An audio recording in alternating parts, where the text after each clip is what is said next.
一命二运三风水，风水好坏和你大有关系。欢迎大家来到今天的小酱之命理讲堂。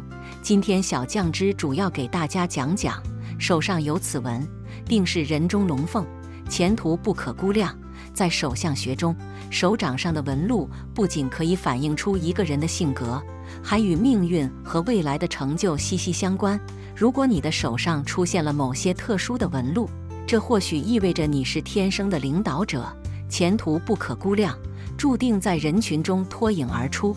一、大拇指中有字茧。大拇指中有字茧者，大多都会是作家或者是公务机构的文职人员。有这样手相的人，大多都会有一个远大的抱负，并且此种人又有耐性，并且具有一定的权谋。二、大拇指的指节纹间断。如果说一个人的指节纹间断，并且又出现花心纹、十字纹，这样的人大多都会是年幼的时候家庭遭受过劫难之人。这样的人的心型较为坚定，不畏挫折。三、大拇指纹路如画眉。大拇指中的纹路如果像是画眉一样的话，我们又叫它孔子眼，还叫做庆纹。有这样手相的人大多都是学识渊博且聪明智慧的。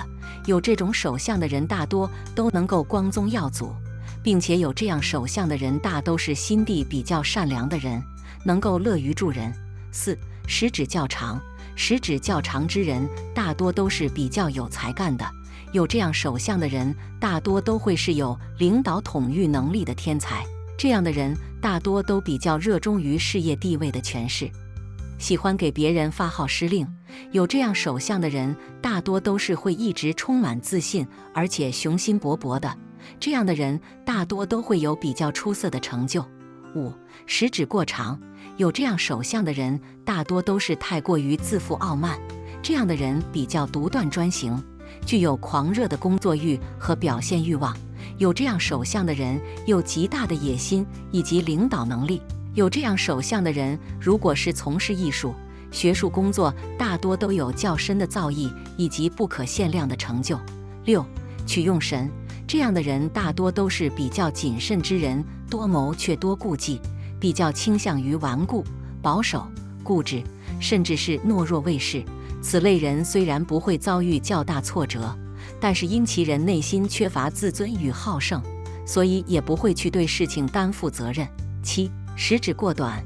有这种手相之人大多都是性格过于执拗，除了缺乏自信、多虑以外，还缺乏负责任的进取精神，大多都是比较明显的自私自利之人。第二，手握悬鱼纹，龙虎榜上人，这是什么意思？古代相术可信吗？相术又称相人术，是以人的面貌、五官、骨骼、气色、手纹等推测吉、凶祸福、贵贱妖寿的相面之术。远在三皇五帝之时，便出现了相术。大代礼记记载：西尧取人以状，舜取人以色，禹取人以言。这就是最早关于相术的记载。相术至今已经有几千年的历史了，在漫长的历史长河中流传下来了很多和相术有关的俗语。手握悬鱼纹，龙虎榜上人。悬鱼纹是指什么手纹呢？龙虎榜又是指什么呢？这句俗语有道理吗？一、悬鱼纹。悬鱼纹指的是手掌上的一种纹路，悬鱼纹在手心部位，纹路如同一条倒挂的鱼，所以叫做悬鱼纹。二、龙虎榜。榜，古人揭示事情的名单，龙虎榜则是指一个时期内的知名人士。后，指出类拔萃的人才。唐朝欧阳詹有诗云：文笔破天荒，名震真元龙虎榜。这里的龙虎榜便是指有才能的人的名单。手握悬鱼纹，龙虎榜上人，就是说古人认为拥有悬鱼纹的人在年少之时便能得到富贵，成年后能学有所成，出类拔萃，名字能登上人才榜文。麻衣神相中记载：悬鱼纹亲学唐拳，富贵当时正少年，一举首登龙虎榜，踏龙坐马玉为鞭。说的就是拥有悬鱼纹的人会享受荣华富贵。老祖宗为什么这么说呢？在古代，等级制度森严，人与人尊卑有别，贵贱有序。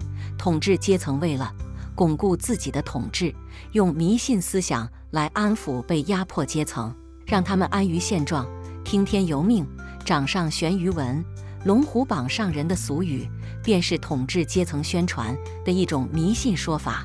古人文化水平有限，很容易受到这些迷信思想蛊惑，从而安于现状，甘心受统治阶级压迫。还有一种说法就是，古人通过对少数拥有悬鱼纹的人进行观察，从而得出了不准确的信息，而这些虚假信息在当时的时代背景下得到了极大的认同和传播。像这种带有迷信思想的俗语不在少数，比如一斗穷、二斗富、三斗帮帮卖豆腐、一悬横、二悬拧、三悬打架不要命等等。这些俗语都是依据人与人之间的某一特征不同而总结出来，并没有实际的意义。老祖宗对一些片面的信息进行总结，总结出来的经验并不真实可靠，只不过古人文化水平有限，很容易受这些迷信思想所蛊惑，从而助长了这些迷信思想的传播。作为现代人，当然不会再相信这些无稽之谈，命运是靠自己努力来改变的，而不是去相信一些迷信的说法。第三，虎口夫子眼，钱财用不尽。啥是夫子眼？这讲究有道理吗？大街上常常有很多看手相的，也常常有很多行人驻足停留，或许心里明白这些并不是真的能答疑解惑，然而内心积压的一些负面情绪总得有个地方宽慰自己，就会请这些看相的替自己看看未来。中国悠久的历史，包容时常是时代的特点，包容各种各样的文化存在，看相就是这样存在下来的。俗语虎口夫子眼，钱财用不尽，也是在这样的时代背景下留存在大家的生活里面。一、长合眼。中国的文字在历史的长河里留存下来许多不同的含义，又因为一些避讳和文字狱，人们对于一些文字就有了特殊的含义解答。后来这些字和身体器官一起走进了面相和手相的学说，成为阴阳学说的一部分，为看相的人增加了许多说辞。长字有主管和支撑的意思，孟子里说顺势一掌火，亦列山泽耳，焚之，禽兽逃匿。红楼梦里说只觉头重身轻，满眼金星乱蹦，时时掌不住。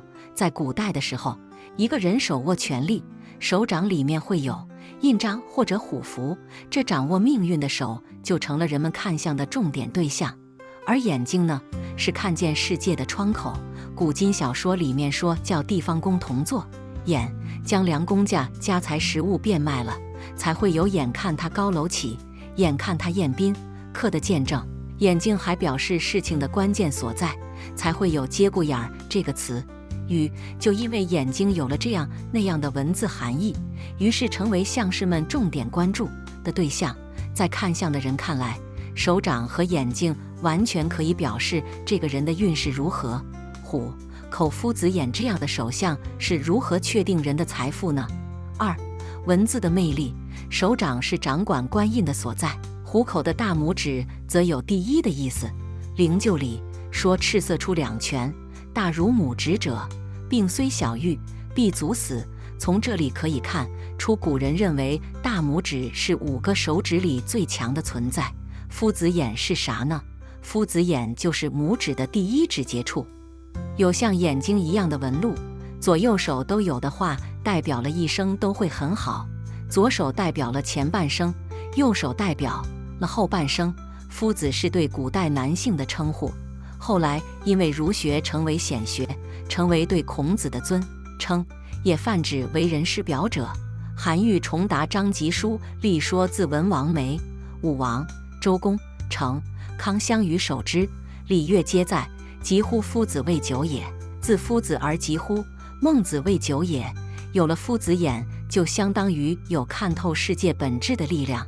古代孔门可是能文章通天的存在，一个人的手掌虎口处长了一个夫子眼，在古人看来，这一切都预示着这个人将来会成为最强的人存在于世。一个强者在世，文是最强，肯定做官，是古人万般皆下品，唯有读书高的体现。武将沙场，建功封侯拜相，做生意可以像吕不韦那样奇货可居，看清行业的大事。这些人里面，那个也不会缺了钱财呀。